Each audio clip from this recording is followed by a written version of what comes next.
I'm with Bill Lindauer, and this is the start of our virtual Hisey Fall Festival. What we're going to be doing in this festival is showing you various farm apparatuses that the old-time farmers used in the past. As far as how do you deal with a grain of corn to get that kernel off of there to feed your chickens or whatever you need to do. I have with me our naturalist here in Warren County, Bill Lindauer. Bill Lindauer, would you take us through the steps today of what we'll be doing with some of these corn products? Yes, first of all, you're going to have a corn row. The farmers had a corn row, maybe 100 yards long, depending on how many there are, and there would be rows behind them. And they can take a wagon and do what's called shucking the corn. Now, one time they probably did it all by hand, and that's what I'm going to do. But later on, they had different tools that they could use to rip it a little bit better. But the idea of shucking is to take this outer covering, which aren't really leaves, but you know, and what they did is they pinched, popped down, and then grabbed it here and popped it right off. Now, sometimes there's a little left, and this is a little bit also green. I can feel that it's not ripe yet, but I had to take what I could get. So that's how it goes, and then we hopefully will be able to shell this. Yes. Shell the corn off of here. We'll move on to that now.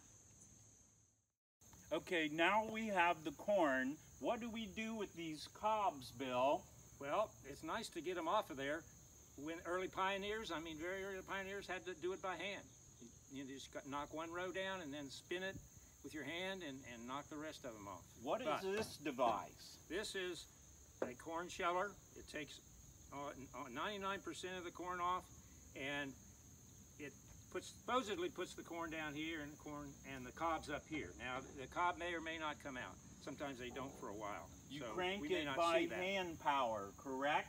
Hand and power. You will spin this up to speed, and then we will drop a corn cob in there, and it's real easy. Okay, here we go. This is very heavy. Okay, this is on a flywheel, so it's going to keep rolling. You don't dare let go of it.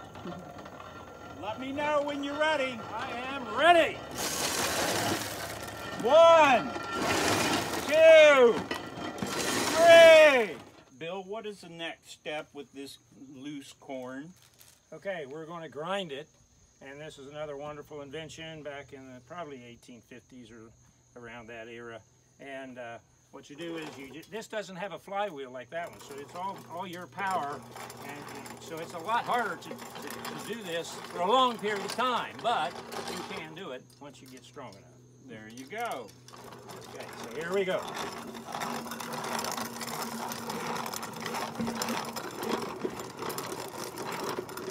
I guess it's chickens and some of the other, they have a hard time getting through the shell of the corn, so you need to grind that up. As you can see, it'd take quite a while to get a meal going. A lot of hard work. Just think the Indians had to do that with stone and grind it that way. Wouldn't that be something? They also had the arching branch, and they would hang the pounder, a wooden pounder, on top, and then pound it into a bowl-shaped, probably a bowl-shaped piece of wood, log, cut down from the grain part and make it form a cup, you know, and then they would just pound it into that. Yeah, the rope and the pound, it takes the weight, so you don't have to lift that weight up all the time like a bow and arrow. Yeah, a lot of rhythm, and the spring is the branch. So they had to choose the right kind of branch.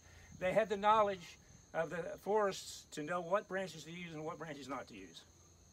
You know. So we thank you. We'll move on to the next project.